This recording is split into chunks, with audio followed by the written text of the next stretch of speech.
Hello friends, welcome to online engineering. यहाँ पे हम डिस्कस कर रहे हैं अपना इन्वायरमेंटल इंजीनियरिंग, जिसमें बात कर रहे हैं अपने पार्ट थर्ड की, जहाँ पे डिस्कस किया जा रहा है आपका सॉलिड वेस्ट मैनेजमेंट की। इससे प्रीवियस लेक्चर्स में हमने डिस्कस किया था उसकी कैरेक्टरिस्टिक्स और उससे रिलेवेंट जो भी टाइप की प्रॉब्लम आपके एग्जाम के अंदर पूछी जा सकती है उनको हमने सॉल्व करने की कोशिश की है। आज का लेक्चर्स भी आपके लिए काफ़ी इंपॉर्टेंट होने वाला है, जहाँ पे हम बात करेंगे अपने गेट के PYQ क्वेश्चंस की। यहाँ पे गेट के PYQ क्वेश्चन को सॉल्व करेंगे उसके डिटेल कंसेप्ट वाइज, क्योंकि स्टूडेंट यहाँ पे एक ही गलती करता है कि जब भी वो गेट के क्वेश्चन को सॉल्व करता है तो वो सिर्फ उसी टाइप की प्रॉब्लम को एनालाइज कर पाता है। यहाँ पर मैं आपको उन दोनों ही टाइप की एनालाइज करवाऊंगा कि इस टाइप का क्वेश्चन अगर आपके एग्जाम में पूछा गया है तो अब आने वाले एग्जाम में यही क्वेश्चन किस तरह से पूछा जा सकता है। क्लियर है? तो आइए बात करते हैं आज अपनी गेट के PYQ क्वेश्चंस की। क्लियर है? जिसमें हम बात करेंगे अपने सबसे पहले क्वेश्चंस की। सबसे पहला जो हम बात करते हैं अपने सॉलिड वेस्ट मैनेजमेंट की, तो सबसे पहला जो इसका क्वेश्चंस आपके एग्जाम में आया था वो आपके 2006 में आया था, और उसके बाद लगातार ये हर साल इसकी वेटेज बढ़ती जा रही है। क्लियर है? अगर हम पिछले 3 या 4 साल के पेपर की एनालिसिस करते हैं तो सॉलिड वेस्ट मैनेजमेंट से आपको कम से कम 3 से 4 क्वेश्चंस तो देखने को मिलते ही है। स्टूडेंट यहाँ पे क्या गलती करता है कि वो जब भी इन्वायरमेंटल इंजीनियरिंग की स्टडी करता है तो पहले 2 पार्ट्स को तो बहुत अच्छे से कवर करता है, यानी कि रॉ वाटर इंजीनियरिंग और दूसरा है आपके पास वेस्ट वाटर इंजीनियरिंग। बट जब बात आती है पार्ट थर्ड की, पार्ट फोर्थ और पार्ट फिफ्थ की, तो उसको स्किप कर देता है। तो कहीं अगर आप भी ऐसा कर रहे हैं तो ऐसी गलती मत कीजिएगा।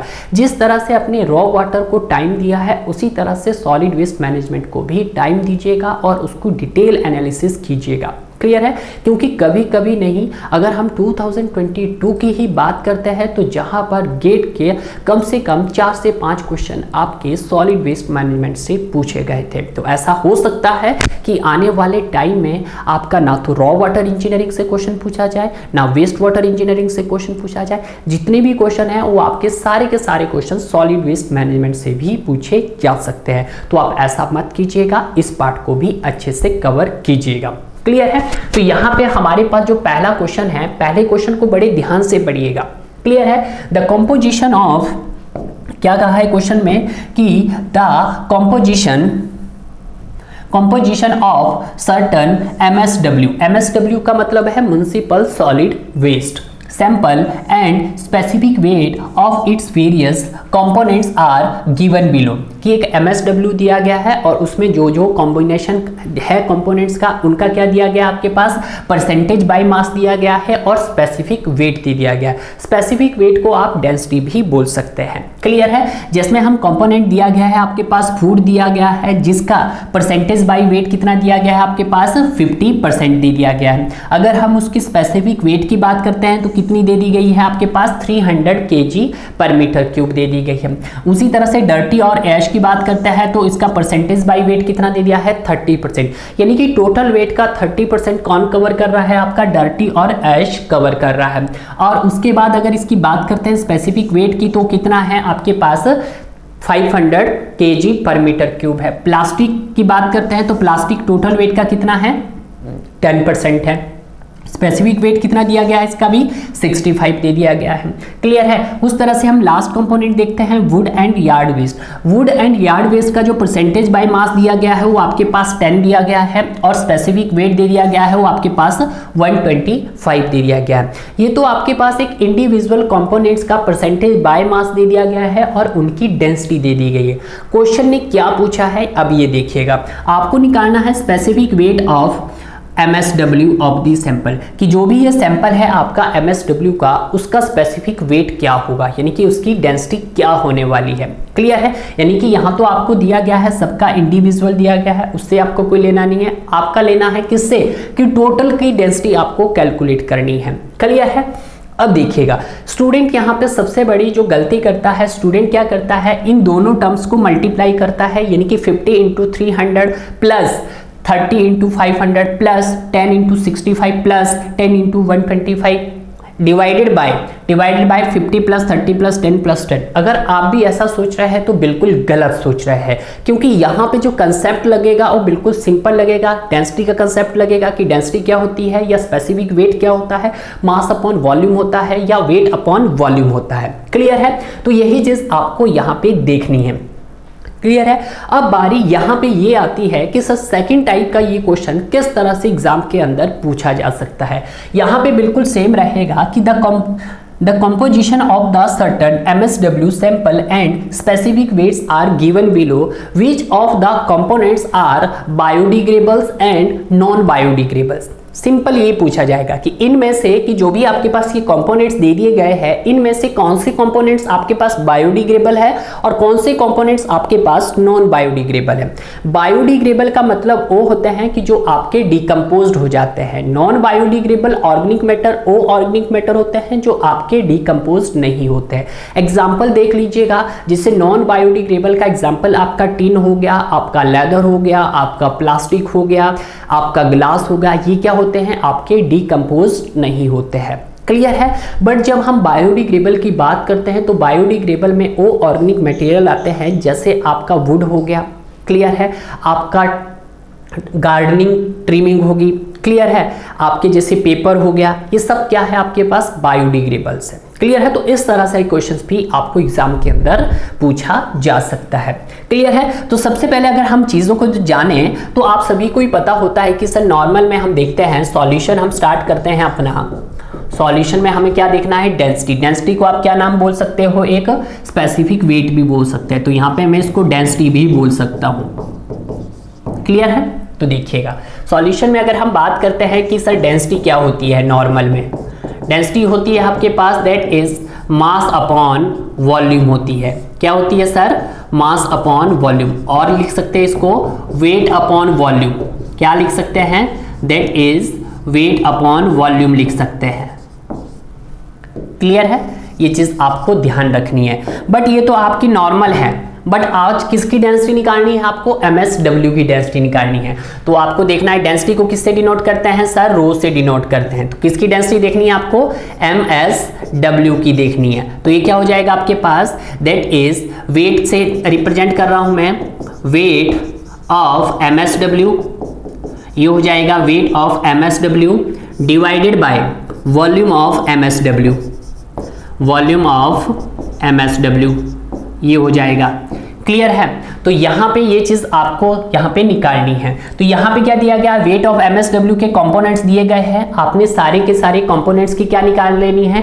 डेंसिटी निकाल लेनी है और उनको ऐड कर लेना है। क्लियर है? तो देखिएगा, तो ये हो जाएगा आपके पास density of MSW is equal to, अब वेट ऑफ MSW में हम किसका वेट लेंगे? पहले फूड का वेट लेंगे। तो वेट ऑफ फूड, तो यहाँ पे लिखेंगे wait of food divided by volume of MSW। तो वॉल्यूम भी किसका आएगा? फूड का। अगर आप जिसका वेट लिया उसी का वॉल्यूम भी लेंगे, तो that is volume of food plus, अब उसके बाद किसका आएगा? Weight of dirty and ash. D को लिख रहा हूँ डर्टी, ए को लिख रहा हूँ ऐश, डिवाइडेड बाय वॉल्यूम भी किसका आएगा? इसी का। तो volume of dirty and ash plus उसी तरह से weight of plastic divided by volume of plastic plus उसी तरह से लास्ट वेट ऑफ किसका? वुड का। तो वुड को लिखता हूं W, यार्ड को लिखता हूं Y, और इसी का क्या आ जाएगा? वॉल्यूम आ जाएगा, volume of wood and yard. Clear है? तो ये मेरे पास क्या निकला है? सिंपल एंड गिवन फॉर्मूला यहाँ पे मैंने बना दिया है। अब आप सभी को ही मालूम है कि सर यहाँ पे आपके पास वॉल्यूम गिवन नहीं है, आपको वॉल्यूम पता नहीं कि सर वॉल्यूम क्या होता है। तो क्या इस रिलेशन से आप वॉल्यूम निकाल सकते हैं? बिल्कुल निकाल सकते हैं। तो वॉल्यूम ऑफ MSW क्या हो जाएगा? Weight of MSW divided by density of MSW। तो ये हम यहाँ पे कर सकते हैं, दैट इज, या यहाँ लिख दो तो इसको कि क्या करना, हमने वॉल्यूम ऑफ MSW निकालना है, वॉल्यूम ऑफ MSW। तो वॉल्यूम ऑफ MSW क्या हो जाएगा आपके पास? That is weight of MSW, ये हो जाएगा weight of MSW divided by density of MSW, density of MSW। तो डेंसिटी ऑफ MsW तो आपको पता नहीं है, बट उसके कंपोनेंट की डेंसिटी तो पता है, तो आप इसके इंडिविजुअल कंपोनेंट्स का क्या निकाल सकते हैं, वॉल्यूम निकाल सकते हैं। अब ये कैसे, अब ये देखिएगा यहाँ पे, तो यहाँ पे हो जाएगा that is density of MsW is equal to volume of food, sorry weight of food divided by volume of food. तो वॉल्यूम ऑफ फूड को कैसे निकालेंगे हम, अब वॉल्यूम ऑफ फूड, तो यहाँ पे हम जब बात करेंगे that is volume of food की बात करेंगे, क्योंकि इसके इंडिविजुअल कंपोनेंट्स के लिखेगा वॉल्यूम, तो ये हो जाएगा वेट ऑफ फूड। तो डेंसिटी भी किसकी हो जाएगी, डेंसिटी बोलो या स्पेसिफिक वेट बोलो, डेंसिटी ऑफ फूड। क्लियर है। तो उसी तरह से हम यहां पे भी इसको लिख देंगे वेट ऑफ फूड। तो वॉल्यूम ऑफ फूड क्या हो जाएगा आपके पास, weight of food, that is weight of food divided by density of food. Clear है। प्लस उसी तरह से फूड के बाद क्या आएगा आपके पास, dirty and waste, weight of dirty and waste divided by volume of, volume निकालना आपको, वॉल्यूम किसका निकालना, फूड की जगह किसका निकालना, डर्टी एंड ऐश का। तो वो क्या हो जाएगा, weight of dirty and ash, weight of dirty and ash divided by density of dirty and ash. ठीक है। प्लस अब किसका निकालना है, प्लास्टिक का, तो वेट ऑफ प्लास्टिक, ये तो एडिटेड रहेगा, आपको क्या निकालना है, वॉल्यूम ऑफ प्लास्टिक। तो वॉल्यूम ऑफ फूड की जगह क्या कर देंगे, वॉल्यूम ऑफ प्लास्टिक। तो वॉल्यूम ऑफ प्लास्टिक कैसे निकलेगा, wait of plastic divided by density of plastic plus wait of plastic, ये हो जाएगा weight of plastic divided by density of plastic. Clear है। डेंसिटी ऑफ प्लास्टिक बोलो या स्पेसिफिक वेट ऑफ प्लास्टिक बोलो आप। क्लियर है। प्लास्टिक हो गया, प्लस उसके बाद क्या बचता है, वुड एंड यार्ड वेस्ट। तो weight of wood and yard waste divided by volume of wood and yard waste निकालेगा, तो फूड की जगह किसको रखेंगे आप, volume of wood and yard waste. तो ये क्या आ जाएगा, weight of wood and yard waste divided by density of wood and yard waste. Clear है। तो ये आपके पास सिंपल फॉर्मूला बन गया है आपकी क्वेश्चन को सॉल्व करने का इजी तरीका। क्लियर है। अब आप क्या करेंगे, इसको वन बाय वन सारी वैल्यूज को पुट अप करते जाएंगे। देखते हैं कैसे। तो that is density of MsW, that is density of MsW is equal to weight of food कितना है, वेट ऑफ फूड है आपके पास 30%, टोटल वेट का 30% है। वेट ऑफ फूड कितना दिया गया है, 50%, यानी कि टोटल वेट का 50%। तो इसको कर दो आप टोटल वेट का 50%, तो that is 0.5 W divided by, ठीक है। अब वेट ऑफ फूड कितना है, सेम है 0.5 weight divided by density of food या specific weight of food, density of wood या स्पेसिफिक वेट कितना दिया 300, तो आप लिखो नीचे 300। क्लियर है। तो दैट इज 300 प्लस उसके बाद क्या करेंगे, अब dirty and ash, dirty and ash कितना है आपके पास 30% है, तो टोटल वेट का 30%, टोटल वेट का 30% divided by 0.3 total weight divided bye 500, क्योंकि जो इसका स्पेसिफिक वेट और डेंसिटी है किसका, डर्टी एंड ऐश का, वो कितना है आपके पास, वो है हमारे पास दैट इज 500। अब प्लास्टिक 10% है, वुड और यार 10% है, 65 और 25। सारी वैल्यूज को क्या करो आप यहाँ पे पुट अप करते जाओ। क्लियर है। प्लस 0.10 इज टोटल वेट का 10% divided by 0.10 weight divided bye 65, कितना है डेंसिटी 65, प्लस उसके बाद कितना है 0.10, टोटल वेट का 0.10% है, ये भी आएगा same 0.10 weight divided by density of wood and yard waste कितनी है 125 है। क्लियर है। सॉल्व कर दिया आपने इसी क्वेश्चन को। अब जब इस क्वेश्चन को सॉल्व कर दिया तो डेंसिटी ऑफ MsW क्या आ जाएगा आपके पास, तो अगर आप यहाँ पे इसको सॉल्व करोगे 5 और 3 8 और 1 9 और 1 10, 1 बन गया, 1W आ गया, और नीचे जब इसको सॉल्व करेंगे तो W से W तो कैंसिल हो जाएगा, नो डाउट। क्लियर है। तो आपके पास कंडीशंस क्या बन जाएगी यहाँ पे, that is 1W divided by, इसको जब हम डिवाइड करते हैं तो ये कितना आता है आपके पास, वो देखिएगा क्या हो गया भाई, 1, W से W मैंने कैंसिल कर ही दिया है पहले।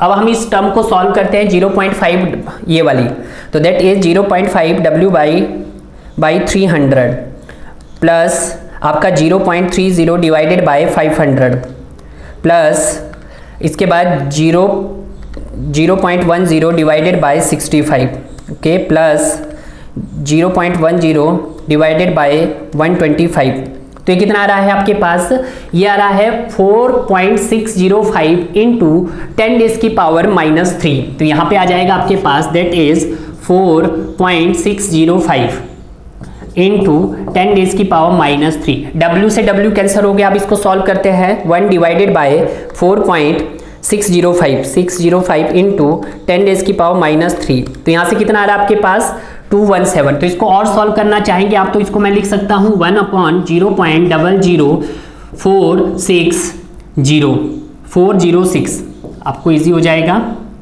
4605, ये हो जाएगा। अब इसको सॉल्व करो तो 1 डिवाइडेड बाय 0.004605, कितना आ रहा है आपके पास 217, that is 217.15 kg per metre cube, यानी कि आपकी जो डेंसिटी आई MSW की वो कितनी आई है 217.15 kg मीटर क्यूब आई है। ठीक है, मैं इसीलिए इसको हर स्टेप वाइज कर रहा हूं ताकि आप एग्जाम के अंदर गलती नहीं कीजिएगा। आप जल्दी से कर सकते हैं, मैं आपको डायरेक्ट यही लिखा सकता था कब, अगर आपको फॉर्मूला लर्न होगा, पर जब आप फर्स्ट टाइम कर रहे हो तो उसको थोड़ा सा आपने टाइम देना है। तो देखते हैं कितना कितना आंसर है।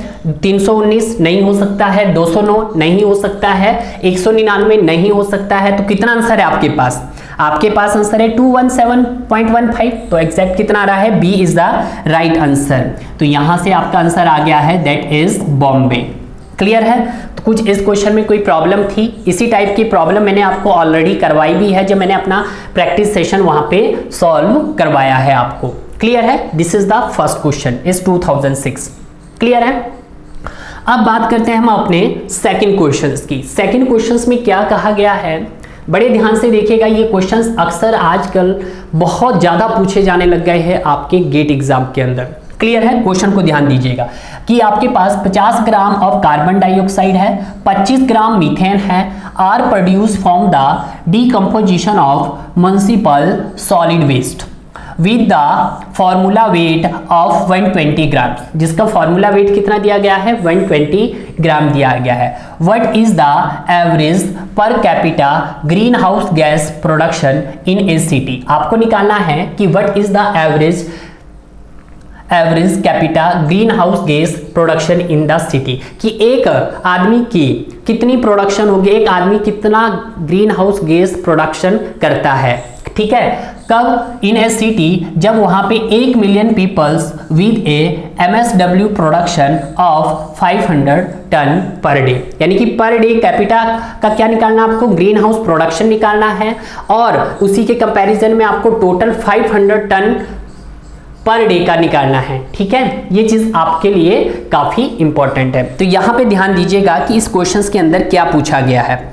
इस क्वेश्चंस के अंदर क्या पूछा गया है, अब ये देखिएगा। पहले मैं इसको एक फ्लो चार्ट्स में दिखाता हूं आपको कि आपके पास एक MSW है और उस MSW से आपके पास कुछ डिफरेंट गैसेस का प्रोडक्शन हो रहा है। वो गैसेस कौन सी है? वो गैसेस है आपके पास CO2 गैसेस है, आपके पास मीथेन है, CH4 है। ठीक है, और आप सभी जानते हैं कि जो कार्बन डाइऑक्साइड और मीथेन है ये कौन सी गैसेस है? That is green house gases. Green house gases में और कौन सी गैसेस आती है? जैसे क्लोरोफ्लोरोकार्बन हो गया, CFL हो गया आपके पास, और चौथी गैस हो सकती है आपके पास नाइट्रिक ऑक्साइड N2O हो गया। ये सब क्या है? ग्रीन हाउस गैसेस है। क्लियर है? यहां पे सिर्फ आपको 2 गैसेस दी गई है, तो आपको 2 गैसेस का ही कंपैरिजन करके इसको निकालना है। CO2 की जो गैस प्रोडक्शन दे दी गई है वो कितनी दे दी है? कितना प्रोडक्ट कर रहा हो? 50 ग्राम, और मीथेन कितना कर रहा हो? आपके पास 25 ग्राम कर रहा है। क्लियर है? मान लेते हैं इसमें हम एक चीज मान लेते हैं कि टोटल मास का जो प्रोडक्शन था वो 100 टन पर डे था। अभी सपोज कर रहा हूं मैं कि टोटल कि जो आपके पास क्या था, टोटल मास प्रोडक्शन आपके पास कितना था? मास प्रोडक्शन ऑफ MSW वो था आपके पास 100 ton per day, 100 ton per day था। कुछ ये अभी मान के चलिएगा, हालांकि डाटा नहीं है आपके पास, पर इसको मैं अभी मान के चल रहा हूं। अब उसमें क्या बोल रहा है कि जब 120 ग्राम MSW था आपके पास, 120 ग्राम क्या था आपके पास? MSW था। ठीक है, तो उस समय आपका कितना ग्रीन हाउस प्रोड्यूस हो रहा था। तो आपके पास 50 ग्राम का CO2 प्रोड्यूस हो रहा था। क्या हो रहा था सर? 50 ग्राम का CO2 प्रोड्यूस हो रहा था प्लस 25 ग्राम का आपके पास मीथेन प्रोड्यूस हो रहा था। यानी कि अगर हम बात करते हैं इसकी टोटल की, तो ये टोटल कितना हो गया आपके पास? 75 ग्राम का आपके पास क्या होता है? ग्रीन हाउस गैस का प्रोडक्शन हो रहा था।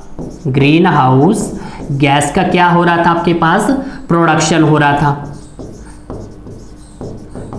प्रोडक्शन हो रहा था या रिलीज हो रहा था, एक ही बात है। क्लियर है? और उसने क्या बोला है? उसने ये बोला है कि जब आपके पास 500 टन पर डे होगा तो उस समय आपका कितना गैस का प्रोडक्ट, ग्रीन हाउस गैस का प्रोडक्शन होगा। अब हम किसका करते हैं कि जब 500 टन पर डे होगा तो उस समय आपका कितना ग्रीन हाउस गैस का प्रोडक्शन होगा, कितना ग्रीन हाउस गैस का प्रोडक्शन होगा। ये क्वेश्चंस में बोला है।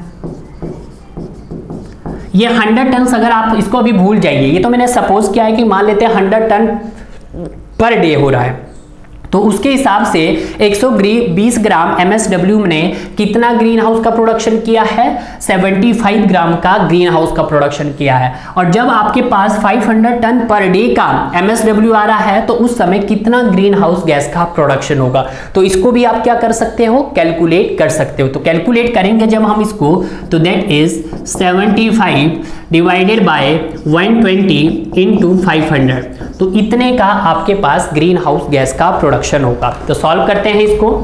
That is 75 divided by 120 into 500, कितना आ रहा है? 312.5 टन। तो ये आ रहा है 312.5 ton per day. Per day इतना ग्रीन हाउस गैस का प्रोडक्शन होगा, इतना ग्रीन हाउस गैस का प्रोडक्शन होगा। क्लियर है? तो टोटल ग्रीन हाउस गैस का प्रोडक्शन कितना हो गया यहां पे? वो लिखिएगा टोटल ग्रीन हाउस गैस का जो प्रोडक्शन होगा आपके पास वो कितना होगा? वो होगा आपके पास 312.5। ठीक है, अब यहां पे इसको टन है तो टन को किसमें, एक टन में कितने केजी होते हैं? 1000 केजी, तो इंटू 10 डेज की पावर 3, और एक केजी में कितने ग्राम होते हैं? 10 की पावर 3, तो इंटू 10 की पावर 3 ग्राम पर डे। ये किस में आ गया आपके पास? ग्राम पर डे। तो यहां पे अगर बात की जाए कि टोटल ग्रीन हाउस गैस की जो प्रोडक्शन हो रही है वो कितनी हो रही है हमारे पास? That is 312.5। ठीक है, तो इसको हम लिख सकते हैं 312.5 इंटू 10 डेज की पावर 6 ग्राम पर डे। ठीक है, बट आपको क्या निकालनी है? Per capita green house gas का प्रोडक्शन निकालना, यानी कि पर पर्सन कितना ग्रीन हाउस गैस का प्रोडक्शन होगा। तो per capita green house gas production, green house gas production देखना है आपको।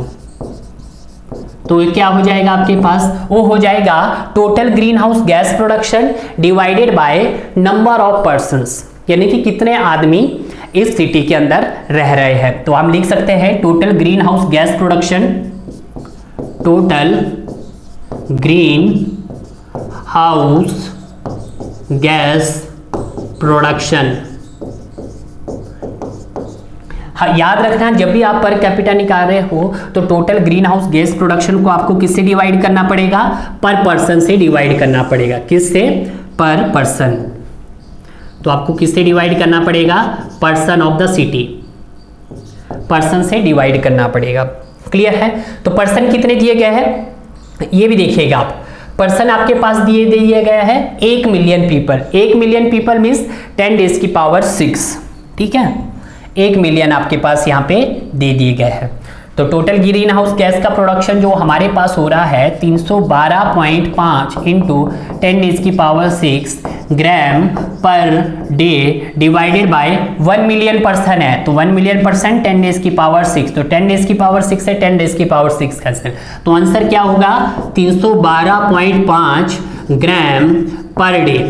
तो क्या मैं इसको लिख सकता हूं, राउंड ऑफ करके लिख सकता हूं, 313 ग्राम पर डे लिख सकते हैं, बिल्कुल लिख सकते हैं सर। कुछ भी नहीं किया है, बहुत ही सिंपल क्वेश्चन था, लॉजिक लगना था, छोटा सा लॉजिक था और आपका क्वेश्चन सही हो जाना था।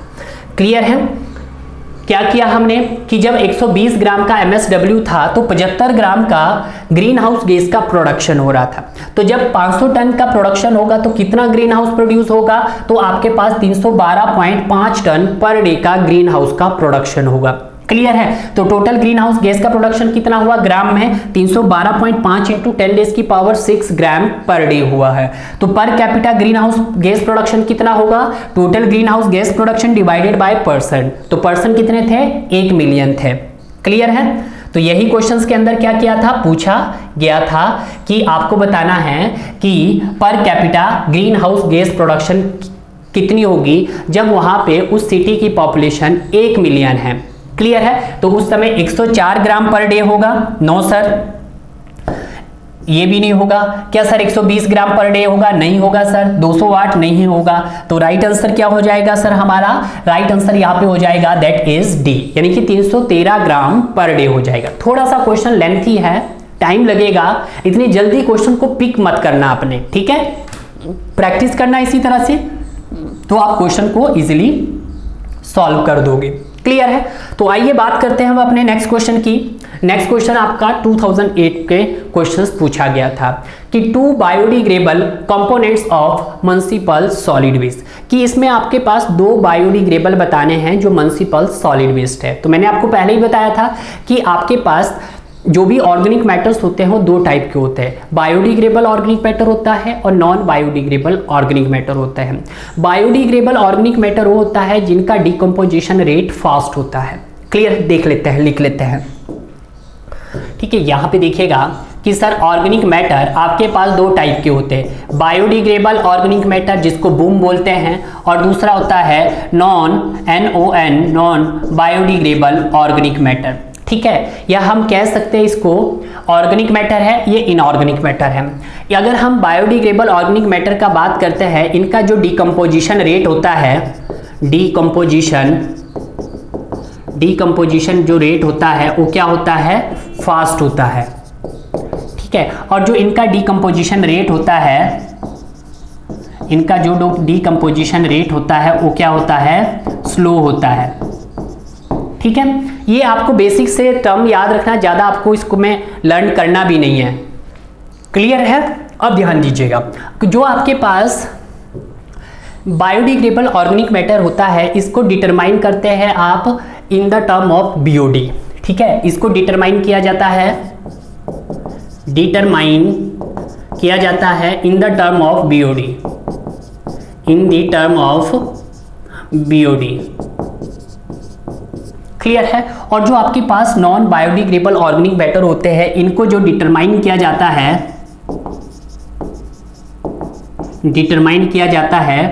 इन द टर्म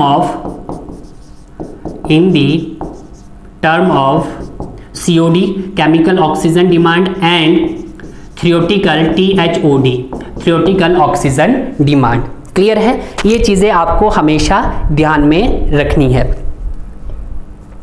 क्लियर है? और यहीं पे आपको देखना है कि जब इसको डिटरमाइन किया जाता है in the term of BOD, तो BOD फॉर जो ड्रिंकिंग वाटर होता है वो 0 होता है। ये भी आप यहाँ पे लिख सकते हैं कि जो BOD होता है आपका, BOD फॉर ड्रिंकिंग वाटर वो क्या होता है, 0 होता है। ये क्वेश्चन पूछा जाता है, BOD फॉर ड्रिंकिंग वाटर क्या होता है, 0 होता है, ठीक है। और स्टैंडर्ड BOD जो होता है वो आपका 5 डेज होता है एट ए 20 डिग्री सेल्सियस होता है। तो ये भी यहाँ पे लिख देते हैं हम कि जो स्टैंडर्ड BOD होता है आपके पास वो 5 डेज एट 20 डिग्री सेल्सियस होता है। क्लियर है? ये सारे पॉइंट्स है जो आपको हमेशा याद रखने हैं। और इसका डिकम्पोजिशन रेट फास्ट होता है, इसका डिकम्पोजिशन रेट क्या होता है, स्लो होता है। क्लियर है। अब यहाँ पे आते हैं कि सर कौन से MSW में जो है आपके पास वो बायोडिग्रेबल है।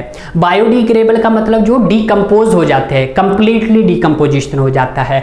नॉन बायोडिग्रेबल का मतलब इनका कंप्लीटली डिकम्पोजिशन नहीं होता है। नॉन बायोडिग्रेबल में आपके पास आते हैं जैसे, या इनऑर्गेनिक मैटर बोलो इनको, इसमें आ सकते हैं आपके जैसे लेदर हो गया, आपका लेदर हो गया, आपका प्लास्टिक हो गया, ठीक है, आपका ग्लास हो गया, आपका ग्लास हो गया, और आपका टिन हो गया।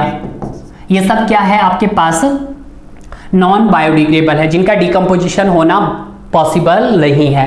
अगर हम बायोडिग्रेबल ऑर्गेनिक मैटर की बात करते हैं तो यहाँ पे जो बात आती है, जैसे आपका कार्डबोर्ड हो गया, कार्डबोर्ड हो गया, आपका पेपर हो गया, आपका फूड हो गया, ठीक है, एक्सेट्रा। ये सारी चीजें आपको ध्यान रखनी है। तो इसी के बेस पे आपके पास ये क्वेश्चन यहाँ से पूछा गया है कि दो biodegradable components of municipal solid waste. Plastic क्या है आपके पास, प्लास्टिक है सर नॉन बायोडिग्रेडेबल, तो ये भी नहीं है, ठीक है। और वुड क्या है आपके पास, नॉन है, उसको मैं N लिख रहा हूं, और जो बायोडिग्रेडेबल है उसको मैं B लिख रहा हूं, ठीक है। अगर कार्डबोर्ड की बात करते हैं तो ये क्या सर बायोडिग्रेडेबल है, और ग्लास क्या है सर नॉन बायोडिग्रेडेबल है। लेदर क्या है आपके पास, नॉन बायोडिग्रेडेबल है। टिन भी क्या है आपके पास, नॉन बायोडिग्रेडेबल है। फूड वेस्ट क्या है आपके पास, बायोडिग्रेडेबल है। गार्डन ट्रिमिंग क्या है आपके पास, बायोडिग्रेडेबल है।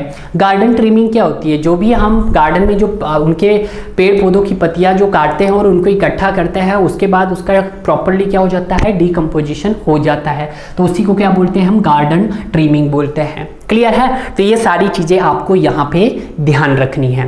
तो यहाँ पे जो आपका राइट आंसर हो जाएगा वो आपका दिल्ली हो जाएगा। यहाँ पे इसने पूछा है दो बायोडिग्रेडेबल। अगर यहीं पे आपसे पास पूछ लेता है कि नॉन बायोडिग्रेडेबल कौन से हैं, तो आपका आंसर क्या हो जाता है, सी हो जाता है। ये बोथ क्या है आपके पास, नॉन बायोडिग्रेडेबल ऑर्गेनिक मैटर है, नॉन बायोडिग्रेडेबल इनऑर्गेनिक मैटर है, इनऑर्गेनिक मैटर है, ठीक है। ये बात चीज आपको ध्यान रखनी है।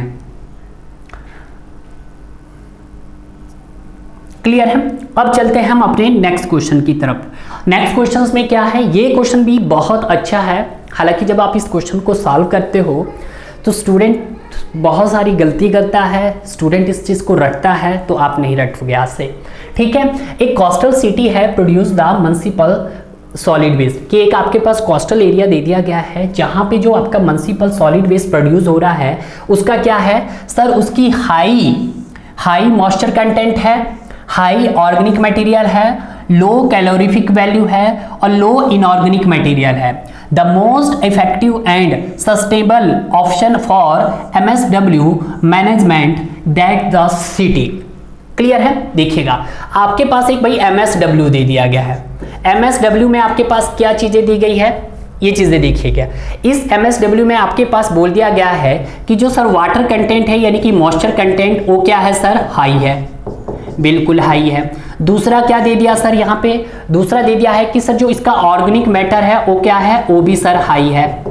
मैं अपने आप नहीं लिख रहा हूं, यहाँ पे दिया गया है ऑर्गेनिक मैटर्स भी क्या दिया गया है, उसका हाई दे दिया है। लो कैलोरीफिक वैल्यू दे दी गई है, यानी कैलोरीफिक वैल्यू मतलब CF क्या दे दी गई है, लो दे दी गई है। और इनऑर्गेनिक मटेरियल को मैं IO लिख रहा हूं, क्लियर है। वो क्या दिया गया है, वो भी आपके पास लो दे दिया गया है। इनऑर्गेनिक मटेरियल भी आपके पास क्या दे दी गई, उसकी वैल्यू भी लो दे दी गई है।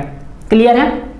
अब ध्यान दीजिएगा, अब यहाँ पे हम सबसे पहले जो कवर करने की कोशिश करेंगे वो अपने लैंडफिल की कोशिश करेंगे कि सर लैंडफिलिंग हम कब करते हैं, ठीक है। हमेशा एक बात ध्यान रखना आपने, लैंडफिलिंग आप हमेशा तब करेंगे जब आपके पास मिक्स लिक्विड, जब आपके पास मिक्स क्या हो, म्युनिसिपल सॉलिड वेस्ट हो। तो मैं यहाँ पे लिखता हूँ कि लैंडफिलिंग आप कब अडॉप्ट करते हैं, लैंडफिलिंग कब अडॉप्ट की जाती है, जब हमारे पास मिक्स्ड क्या हो, MSW हो, ठीक है, मिक्स म्युनिसिपल सॉलिड वेस्ट हो। क्लियर है सर। और ये क्या होती है, जो लैंड फिलिंग होती है नॉट ए इन्वायरमेंट फ्रेंडली, क्योंकि ये हमारे इन्वायरमेंटल को क्या पहुंचाती है, नुकसान पहुंचाती है।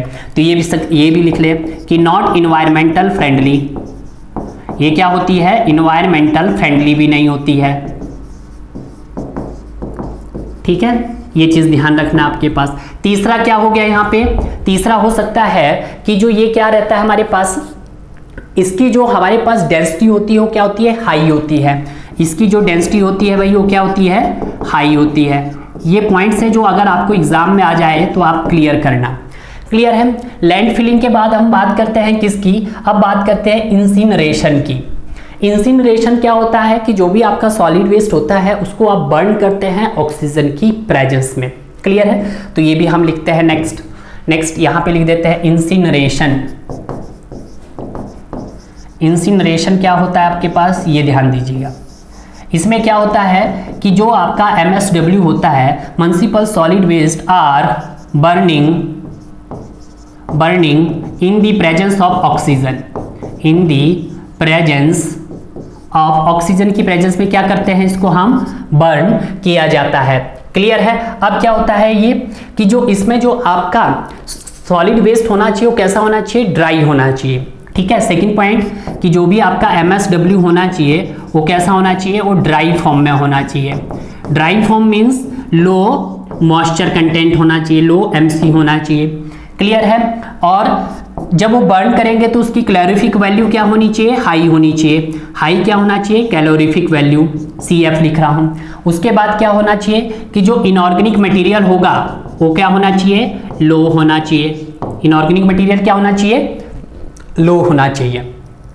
ये छोटे छोटे पॉइंट्स हैं जो आपको याद रखना है कि जब भी आपका इंसिनरेशन करोगे तो इंसिनरेशन में क्या करेंगे आप कि जो भी आपका सॉलिड वेस्ट होता है उसको आप ऑक्सीजन की प्रेजेंस में बर्न करते हो। बर्न करने के बाद जो भी आपका वहाँ पे MSW होना चाहिए वो ड्राई फॉर्म में होना चाहिए। हालांकि वहाँ पे मॉइस्चर कंटेंट हो बट इतना कम होना चाहिए कि जो भी आपका MSW है वो पूरी तरह से क्या हो जाए, जल जाए। क्लियर है। उसकी हाई कैलोरीफिक वैल्यू होनी चाहिए। भाई हाई कैलोरीफिक वैल्यू तभी होगी जब वो पूरी तरह से क्या होगा, कंप्लीटली बर्न हो जाएगा। क्लियर है। उसका जो वहाँ पे इनऑर्गेनिक मटेरियल होने चाहिए वो क्या होने चाहिए, बहुत कम होने चाहिए। अगर वहाँ पे इनऑर्गेनिक मटेरियल ज़्यादा होगा तो आपका जो भी MSW हो पूरी तरह से बर्न नहीं हो पाएगा। तो ऐसी कंडीशन में इनऑर्गेनिक मटेरियल क्या होना चाहिए, लो होना चाहिए।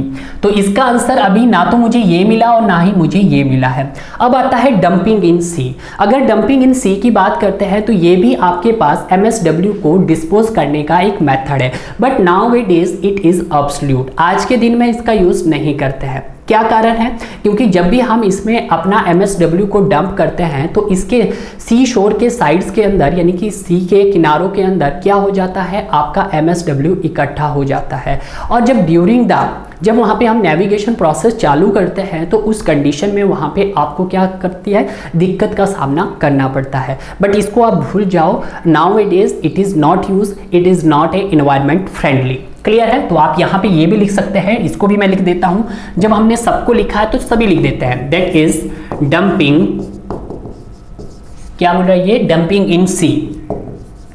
अगर हम डंपिंग इन सी की बात करते हैं, nowadays it is not use, it is not used. आज के दिनों में इसका यूज नहीं करते हैं। क्यों नहीं करते हैं, क्योंकि sir it is not environment friendly, it is not environment friendly. ये क्या है आपके पास, इन्वायरमेंटल फ्रेंडली नहीं है। क्लियर है, ये बात भी क्लियर हो गया है। ये कंसेप्ट भी हमारे पास समझ के आ गया। तो ना तो सर इसका आंसर इंसिनरेशन हुआ, ना लैंडफिल हुआ, ना डंपिंग इन सी हुआ। तो इसका आंसर क्या होगा, तो इसका आंसर कंपोजिटिंग होगा। ठीक है। कंपोस्टिंग मतलब अब कि जो भी आपका MSW है उसको हम क्या बनाएंगे, खाद बना देंगे। और जब खाद बना देंगे तो आपके पास जो MSW होना चाहिए वो कैसा होना चाहिए, ड्राई होना चाहिए या वेट होना चाहिए। तो आपका जो MSW होना चाहिए वो आपका वेट होना चाहिए। क्लियर है। तो अब हम बात करते हैं अपने कंपोस्टिंग की।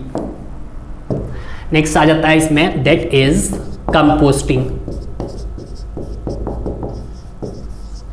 कंपोस्टिंग में हम बात करते हैं कि यहाँ पे अगर बात करते थे इसमें इंसिनरेशन में, तो जो भी आपका यहाँ पे MSW था वो ड्राई फॉर्म में होना चाहिए। बट जो यहाँ पे आपका जो MSW होना चाहिए वो किस फॉर्म में होना चाहिए, वो आपका वेट फॉर्म में होना चाहिए, वो गीला होना चाहिए। जब वो गीला होगा तभी तो आप उसकी खाद बनाओगे भाई।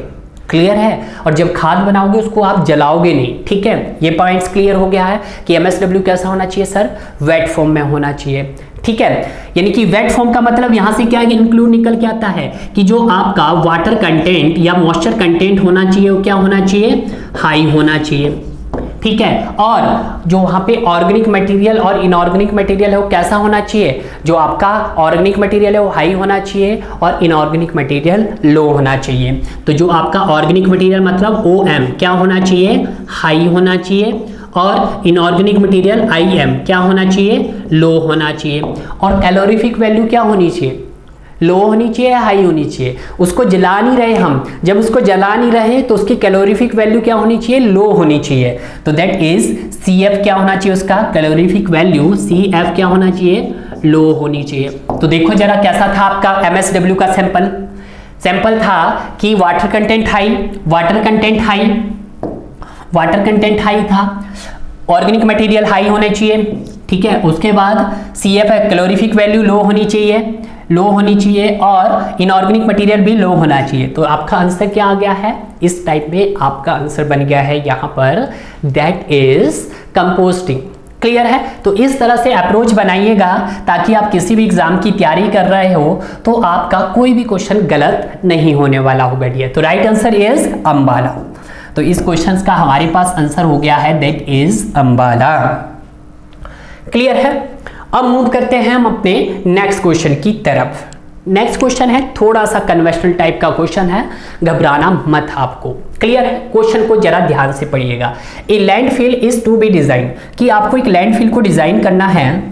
ए landfill is to be design to a serve a population of 2 lakh for a period of 25 years, कि एक लैंडफिल को डिजाइन करना है जब आप किसी सिटी की जो पॉपुलेशन दे दी गई है आपके पास हो 2 लाख दे दी गई है, और उसको कितने सालों के लिए डिजाइन करना है, उसको 25 सालों के लिए डिजाइन करना है, ठीक है। द सॉलिड वेस्ट को SW लिखा, जनरेटेड इज 2 kg पर पर्सन पर डे, और जो वहां पे सॉलिड वेस्ट जनरेट हो रहा है वो 2 kg पर पर्सन जनरेट हो रहा है, यानी कि एक आदमी कितना सॉलिड वेस्ट जनरेट कर रहा है, 2 kg का जनरेट कर रहा है। क्लियर है।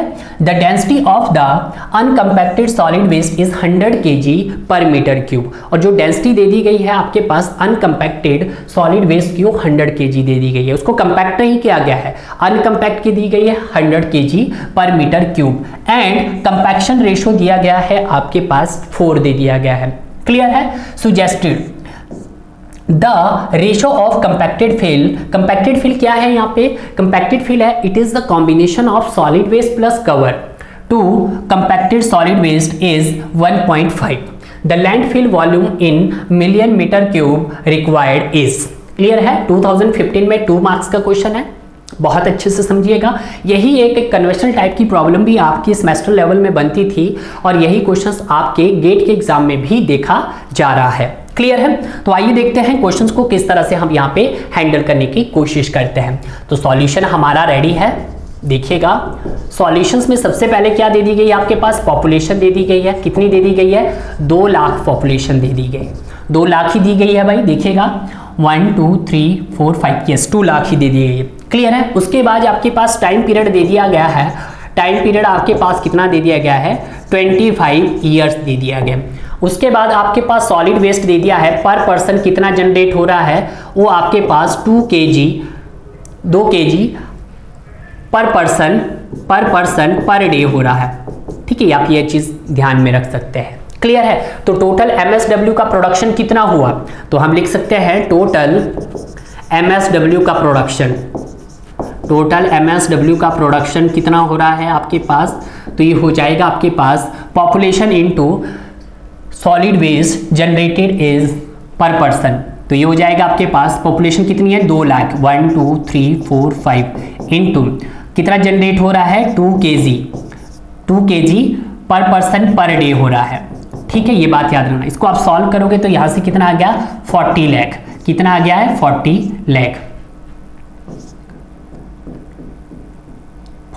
ठीक है, kg पर डे।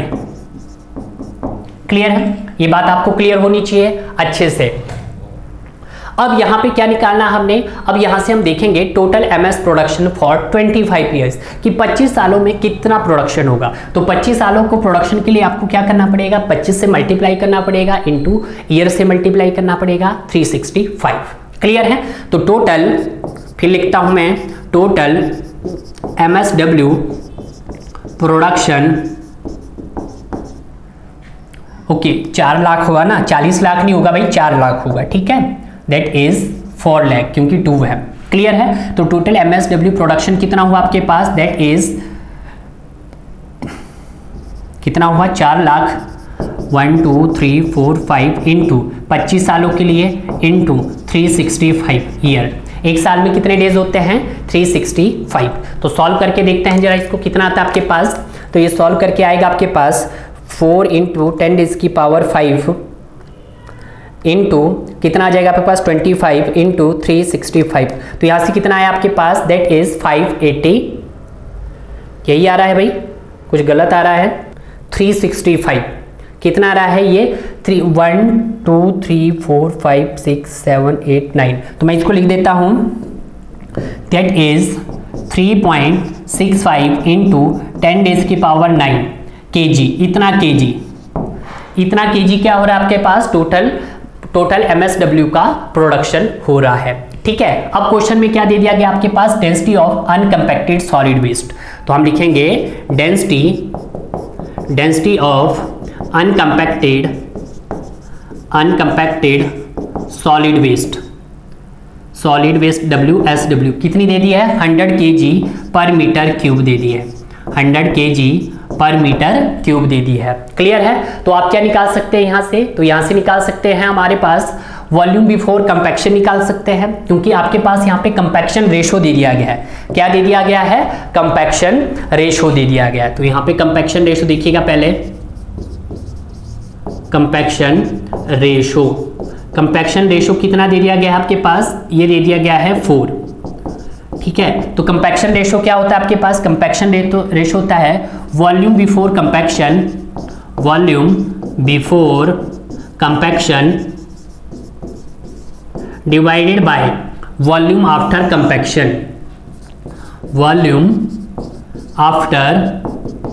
कंपैक्शन। ठीक है। तो आप यहां से क्या निकाल सकते हैं, आप यहां से निकाल सकते हैं वॉल्यूम बिफोर कंपैक्शन निकाल सकते हैं, क्योंकि आपको अनकम्पैक्टेड क्या दिया गया है, यहां पे डेंसिटी दे दी गई है। क्लियर है। तो आप यहां से निकाल सकते हैं बड़े आराम से। तो वॉल्यूम निकालेंगे आप, तो डेंसिटी की सभी को पता होती है, डेंसिटी क्या होती है, मास अपॉन वॉल्यूम होता है। ठीक है। तो वॉल्यूम बिफोर कंपैक्शन निकालेंगे हम पहले, तो that is volume before compaction.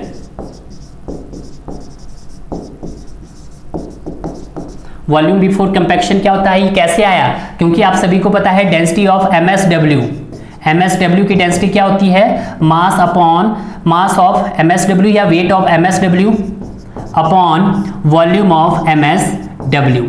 Clear है। तो यहाँ पे भी यही करेंगे हम वॉल्यूम बिफोर कंपैक्शन में। तो ये क्या हो जाएगा, वॉल्यूम बिफोर कंपैक्शन में हो जाएगा मास of MSW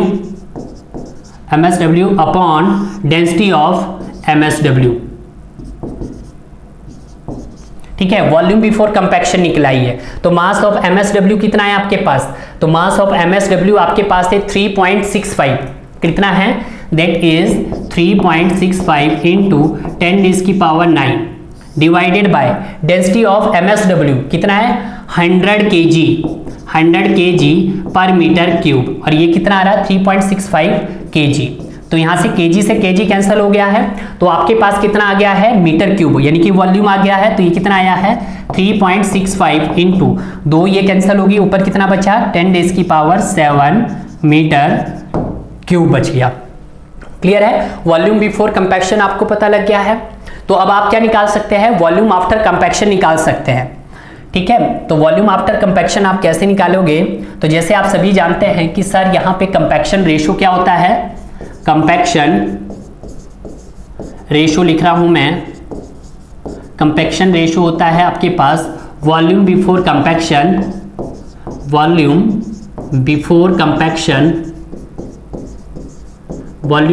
compaction divided by volume after volume after compaction. मुझे क्या निकालना है? वॉल्यूम आफ्टर कंपैक्शन निकालना है।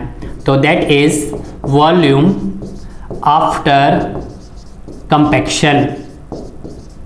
तो वॉल्यूम आफ्टर कंपैक्शन क्या हो जाएगा आपके पास? Volume before compaction, volume before compaction divided by compaction ratio, divided by compaction ratio. ठीक है, तो यहां पे वॉल्यूम बिफोर कंपैक्शन कितना है? यहां पे है volume before compaction is 3.65 into 10 raise की power 7 meter cube divided by compaction ratio कितना दे दिया आपके पास?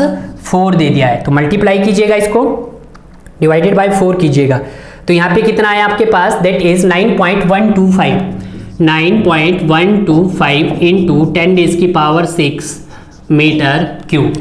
क्लियर है? कितना आ गया है? 9.125 इंटू 10 रेज़ की पावर 6 मीटर क्यूब। क्या आ गया है आपके पास? वॉल्यूम बिफोर कंपैक्शन और वॉल्यूम आफ्टर कंपैक्शन आ गया है। अब क्वेश्चन में क्या दिया गया है? क्वेश्चन में यहाँ पे एक ट्विस्ट खेला है इन्होंने, वो देखिएगा। पहले आप सिंपल इसको समझते हैं, पहले उसका बाद में करेंगे।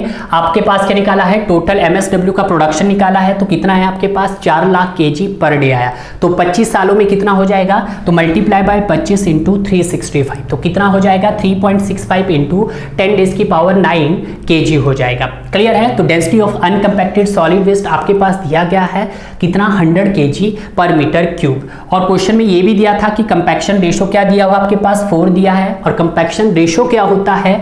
ये होता है volume before compaction divided by volume after compaction होता है। क्लियर है? अब यहां से हमें क्या निकालना है? Volume before compaction. अब आप बोलोगे कि सर आपने वॉल्यूम बिफोर कंपैक्शन क्यों निकाला है? क्योंकि उसको अभी कंपैक्ट नहीं किया है, क्योंकि हमें अनकंपैक्टेड की डेंसिटी मालूम है। तो मैं क्या निकाल दूंगा? Volume before compaction. तो mass of MSW divided by density of MSW। ये डेंसिटी कौन से MSW की है? ये अनकंपैक्टेड की है। क्लियर है? तो यहाँ पे 3.65 इंटू 10 रेज़ की power 9 kg divided by density of MSW। MSW की डेंसिटी कौन सी है? अनकंपैक्टेड की, 100 kg पर मीटर क्यूब। तो यहाँ से क्या आ गया आपके पास? वॉल्यूम बिफोर कंपैक्शन आ गया। क्लियर है? अब जब वॉल्यूम बिफोर कंपैक्शन यहाँ पे आपके पास आ गया, तो आप फिर से दोबारा से देखते हैं कंपैक्शन रेशो को। तो कंपैक्शन रेशो आपके पास क्या होता है? ये होता है volume before compaction divided by volume after compaction. Compaction ratio दिया गया है, वॉल्यूम बिफोर कंपैक्शन दिया गया है, तो आपसे क्या निकल जाएगा? वॉल्यूम आफ्टर कंपैक्शन निकल जाएगा। तो वॉल्यूम आफ्टर कंपैक्शन कितना आ गया है? 9.125 इंटू 10 रेज़ की पावर 6 मीटर क्यूब। क्वेश्चन इतना भी पूछ सकते थे आपसे कि आप वॉल्यूम आफ्टर कंपैक्शन पूछ सकते थे, वॉल्यूम बिफोर कंपैक्शन पूछ सकते थे। क्लियर है? बट क्वेश्चन में देखिएगा आगे क्या दिया गया है। क्वेश्चन में अगर दिया गया आपके पास, देखिएगा कि जो आपके पास the ratio of compacted field, compacted field की जो रेशो दी गई है आपके पास to compacted solid waste is 1.5।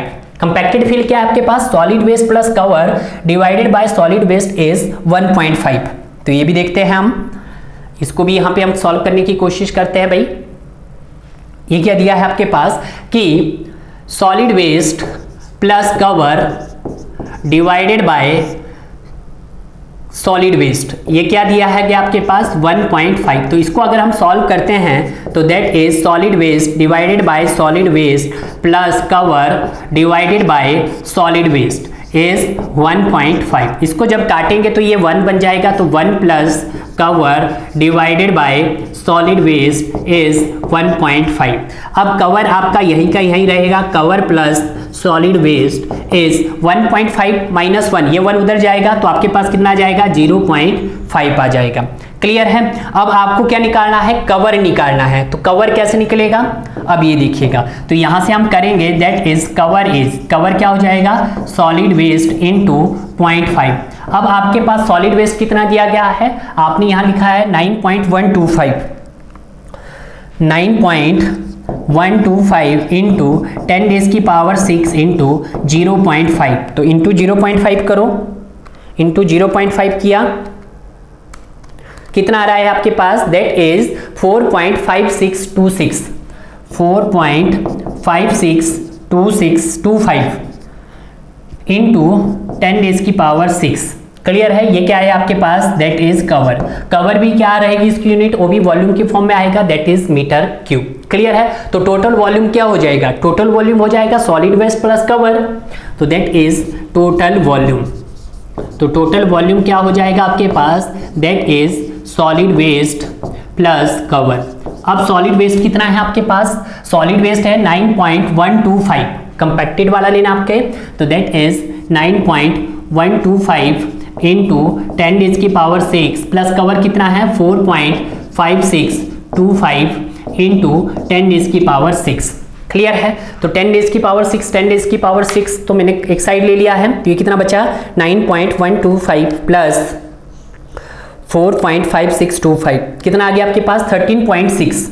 कितना बन गया है? 13.6575। कहीं गड़बड़ किया है भाई हमने, देख लेते हैं दोबारा से। 9.125 प्लस 4.5625 कितना हुआ आपके पास? 13.68। यस, तो ये आया है दैट इज 13.6875 इंटू 10 रेज़ की पावर 6 मीटर क्यूब। क्लियर है? तो आपको मिलियन में बताना है, तो 1 million, how many million? 1 million किसके बराबर होता है? 10 रेज़ की पावर 6, तो ये कितना आ जाएगा? 13.6875 मिलियन मीटर क्यूब आ गया। 10 रेज़ की power 6 is equal to 1 million is equal to 10 raise की पावर 6, तो हम यहाँ लिख सकते हैं 1 million is equal to 10 raise की पावर 6। क्लियर है? तो क्वेश्चंस में क्या पूछा गया आप वो देखिएगा आप, ठीक है?